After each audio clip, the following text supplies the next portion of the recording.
தஞ்சாவூர் அருகே 2 பைக்குகள் வேகமாக வந்து நேருக்கு நேர் மோதிய சம்பவத்தால் பெரும் பரபரப்பு.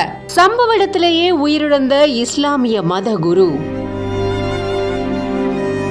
தஞ்சாவூர் மாவட்டம் அதிராம்பட்டினம் பகுதியை சேர்ந்த மதகுரு அப்துல் ரஹீம். இவருக்கு வயது 53 ஆகுது. மதுரையை சொந்த ஊரா கொண்ட இவர் கடந்த 25 வருஷங்களுக்கு முன்னாடி அதிராம்பட்டினம் வந்து இஸ்லாமிய மதகுருவா இருந்துட்டு வந்துகிட்டு இருக்காரு. இந்த நிலையில மாலை 6 மணி அளவில் அதிராம்பட்டினம் வண்டிப்பேட்டையில இருந்து சேர்மன்வாடி நோக்கி இருசக்கர வாகனத்துல வந்துகிட்டு இருந்திருக்காரு. அப்போ எதிர வந்த மற்றொரு இருசக்கர வாகனமானது இவரோட வாகனத்தின் மேல பயங்கரமா மோதி விபத்துக்குள்ளாகி இருக்கு. இந்த விபத்துல பலத்த காயமடைஞ்ச அப்துல் ரஹீம் ஆபத்தான நிலையில பட்டுக்கோட்டை தனியார் மருத்துவமனைக்கு கொண்டு செல்லப்பட்டிருக்காரு. ஆனா இதுல ரொம்ப சோகமான விஷயம் என்னன்னா, மருத்துவமனைக்கு கொண்டு செல்லப்பட்ட வழியிலேயே இவரோட உயிர் பிரிஞ்சிருக்கு.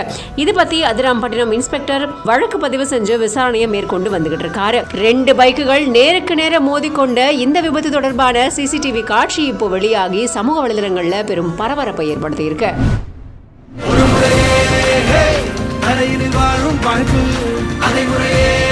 தன்னை வாழ்க்கையில் உயர பறக்க செய்ததற்கு தொழிலாளர்களே காரணம் என அந்த தொழிலாளர்களை உயர விமானத்தில் பறக்க அழைத்து சென்ற அந்த முதலாளிக்கு பாராட்டுக்கள் குவிந்து வருகின்றன.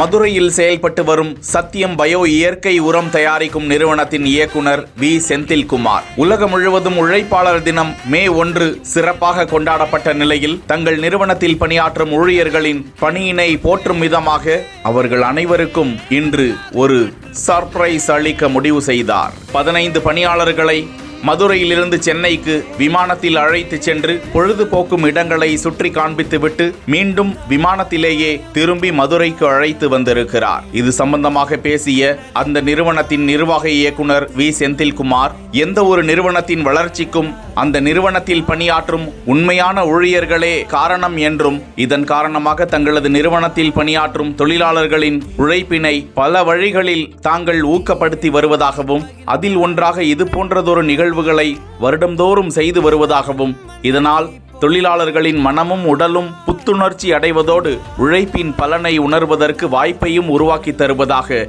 நெகிழ்ச்சியுடன் கூறினார்.